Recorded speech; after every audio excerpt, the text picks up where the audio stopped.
말씀으로 말씀 속에 숨어 있는 하나님의 사랑이라는 제목으로 우리 같이 기도하려고 합니다. 예레미야가 총 52장인데 그 중에 7장하고 26장 두 번에 걸쳐서 아주 특별한 말씀이 나오죠. 그래서 그것을 성전설교라고 해요. 예수님께서 성전에 가서 가르치시는 것처럼 예레미야도 성전에 가서 하나님 말씀을 선포하는 거예요.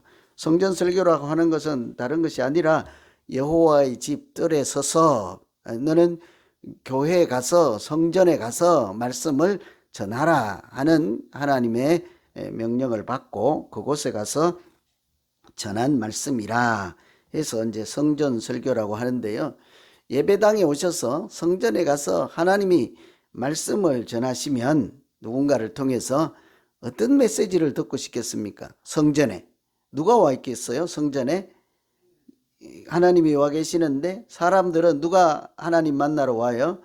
믿는 사람들, 그죠? 기도하는 사람들, 예배 드리는 사람들, 은혜를 사모하는 사람들, 하늘에 소망을 두는 사람들. 그런데 뭔 소리 듣고 싶어요? 망한다. 이러면 어떡해? 다음 주부터 안 나오지 뭘. 내일부터 새벽기도 안 나오고. 그죠? 그래서 우리가 성전에서 선지자를 통해서 말씀을 전하면 하나님이 살아계신다. 하나님이 보호해 주실 것이야. 너희들은 뭐 지금 이렇게 세상이 혼란스러워도 괜찮다. 이런 소리를 하면 듣기는 좋을 텐데 성전에서 전하는 말씀이 너희는 망한다. 70년 동안 포로가 될 것이라. 땅은 황폐할 것이라. 아마 제가 주일날 이런 설교를 3번만 하면 아마 이제 안 들을 거예요. 그죠? 그래서 이 참 안타까워요.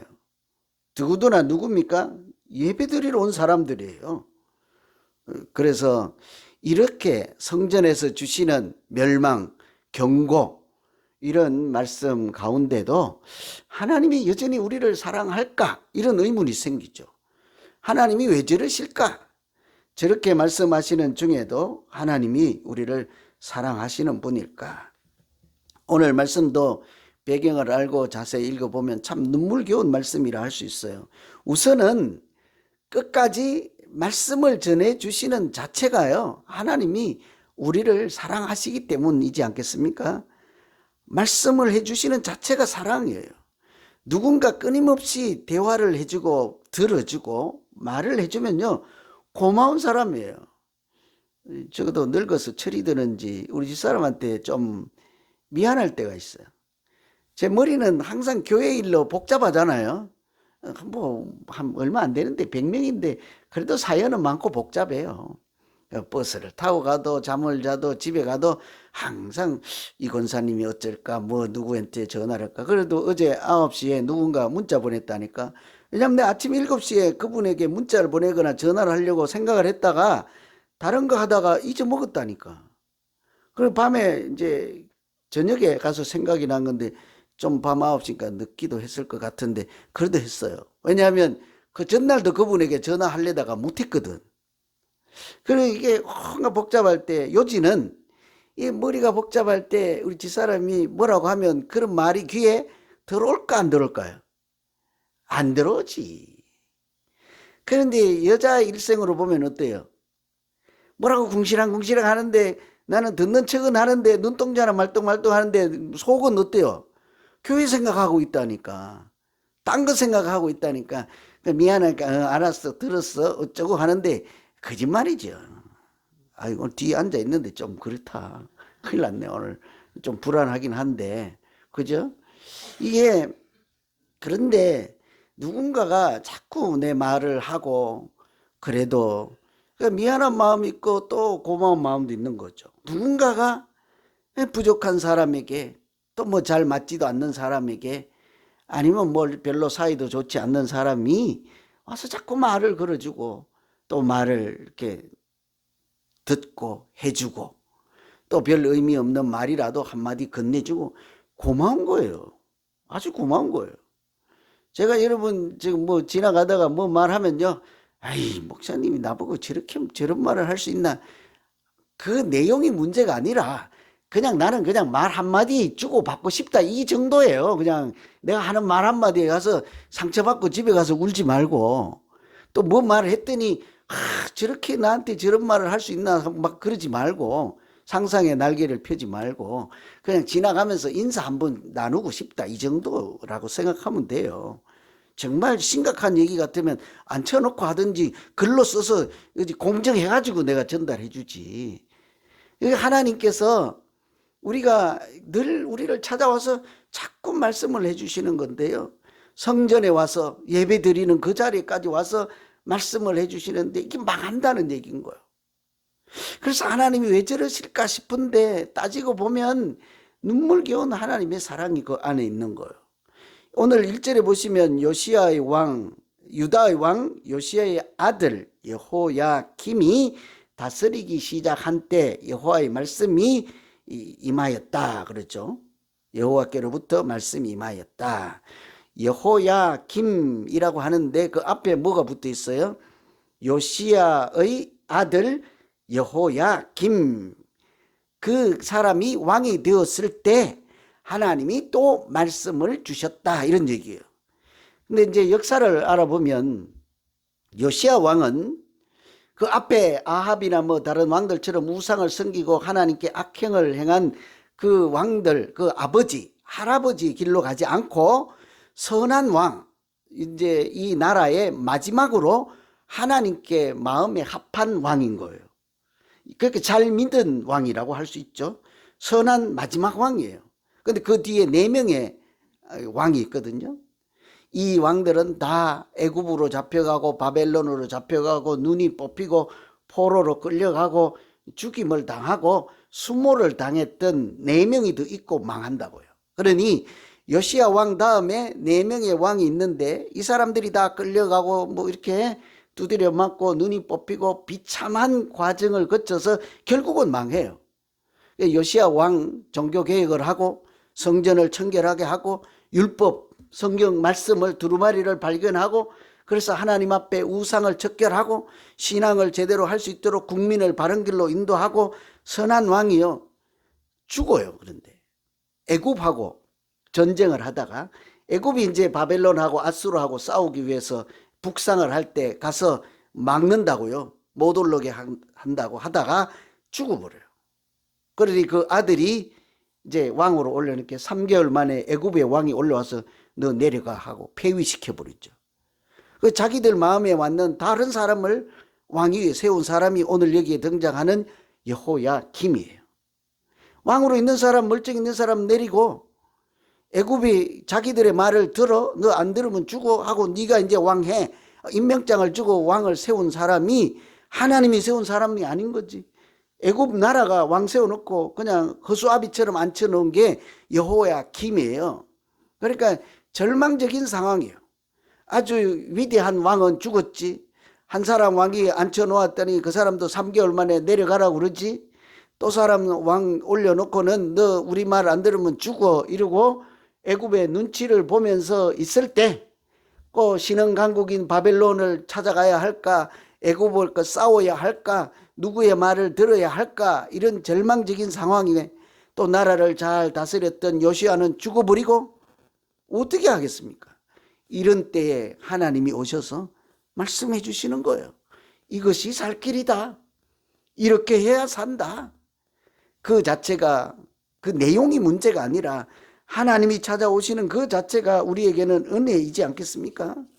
하나님이 말씀해 주셔서 아직도 길이 있다 하고 말씀해 주시는 것이 이 성전 설교의 말씀이라 할 수 있는 거예요. 그래서 우리가 늘 우리가 절망적이든지 아주 소망이 하나도 없을 때요, 하나님의 말씀을 읽으면 우리 영혼이 다시 살아날 수 있어요. 그 안에 하나님의 사랑과 은혜가 담겨져 있기 때문에, 숨겨져 있기 때문에요. 하나님의 말씀을 읽으면 다시 우리가 비전을 찾을 수 있다고요. 절망적일 때 무엇으로 우리의 인생을 다시 일으켜 세우시겠습니까? 하나님을 만나고 혹시나 나에게 주시는 생명의 말씀이 있을까 하고 성경책을 펴시면 가장 늦었다고 하는 그 순간에 하나님께서 우리에게 새로운 길로 인도하시고 어려운 일이 있으면 피할 길도 열어주시고 능력도 주실 줄로 믿습니다. 이게 말씀을 해주시면 그 내용을 떠났어요. 그 자체 가운데 사랑의 하나님을 만나죠. 두 번째는요, 하나님이 자존심도 버리는 사랑을 우리에게 보여주셨습니다. 오늘 3절에 보면 그들이 듣고 혹시 각각 그 악한 길에서 돌아오리라. 그리하면 내가 그들의 악행으로 말미암아 그들에게 재앙을 내리려 하던 뜻을 돌이키리라. 그래요. 거기 마지막에 뭐래요? 하나님께서 재앙을 내리려고 이미 결정했던 그 뜻을 돌이키겠다. 내 마음을 바꾸겠다 하는 거예요. 하나님은 시건치 아니하시는 하나님, 그렇죠? 하나님이 한번 약속하시고 한번 말씀하시면 그 말씀이 자꾸 변할까요? 그렇지 않을까요? 400년이 지나도 애굽에서 돌아오리라 하면 반드시 그 약속을 지키시고 헛말이 되지 않게 하시는 분이 하나님이잖아요. 앞으로 바벨론에 가서 포로가 70년 이제 된다고 그래요. 진짜로 70년 때 기적이 일어난다고요. 도저히 포로에서 해방될 것 같지 않은 그런 상황에서 이 사람들이 다시 돌아오잖아요. 그런데 하나님이 뭐래요?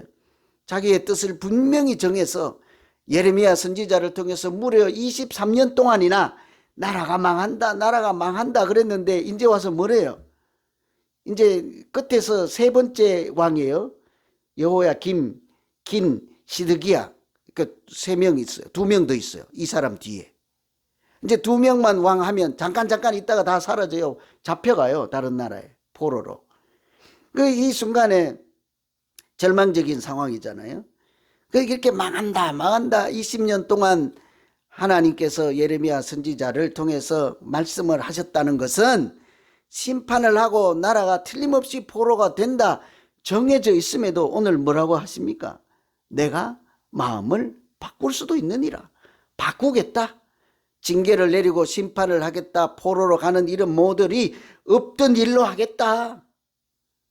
야, 뭐 감동이 좀 되세요? 사람을 생각해봐요. 사람. 여러분, 우리는 뜻을 한번 정하면 우리가 얼마나 멋진 사람들입니까? 뜻을 조금도 굽히지 않죠. 그죠? 공부를 하겠다, 출세를 하겠다, 열심히 살겠다, 뭐 믿음을 잘 살겠다 하는 뜻은 굽히지 마세요. 그런 것은 하루 마음 먹고 이틀 굽혀서 작심삼일하면 안 되지만 내가 저 사람 미워해서 다시는 말을 하지 아니하리라 작정하면 뜻을 굽혀요, 안 굽혀요? 그런 뜻은 또 왜 그렇게 안 굽히는지 훌륭하시더라고. 다들 안 굽혀. 나 저 사람 다시는 안 볼 거야, 다시는 말 안 할 거야. 뭐 저도 마찬가지입니다. 뭐 다 예외가 없어요. 누구나 마찬가지죠. 그런 일은 그런데 드물어야죠. 그래도 어쩌다가도 하면 안 되죠.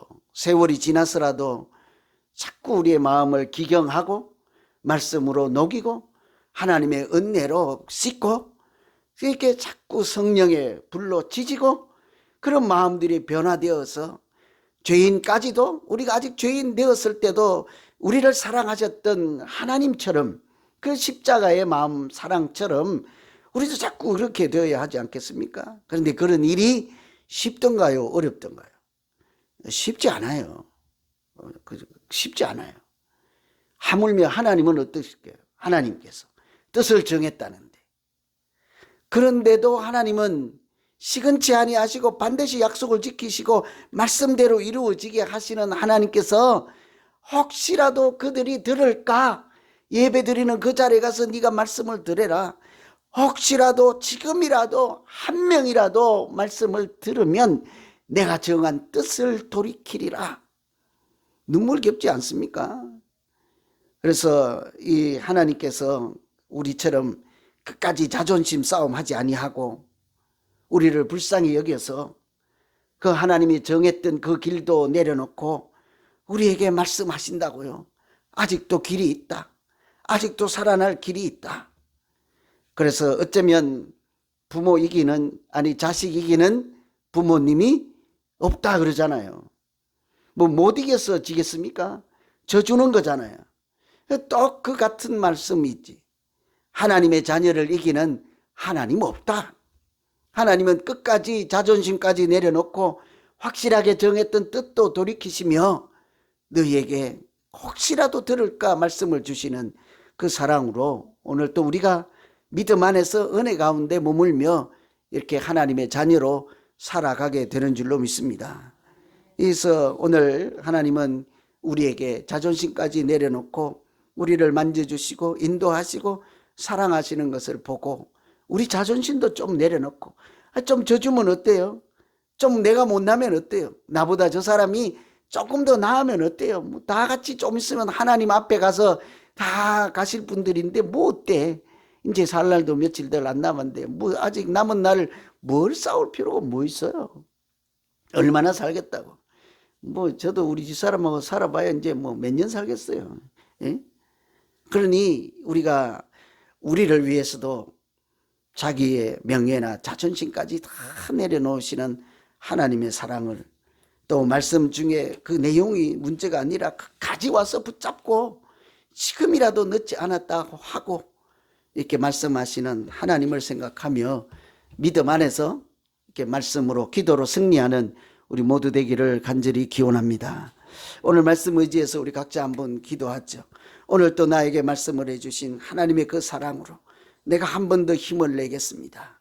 나를 위해서는 끝까지 마음도 돌이키시겠다 하는 그 하나님의 정성과 눈물겨운 사랑 때문에 내가 오늘 또 한 번 무너지고 녹아져 내릴 수 있게 나를 좀 도와주시옵소서. 이렇게 우리 한번 같이 각자 자기를 위해서 자기가 기도합니다. 기도합시다. 하나님 아버지,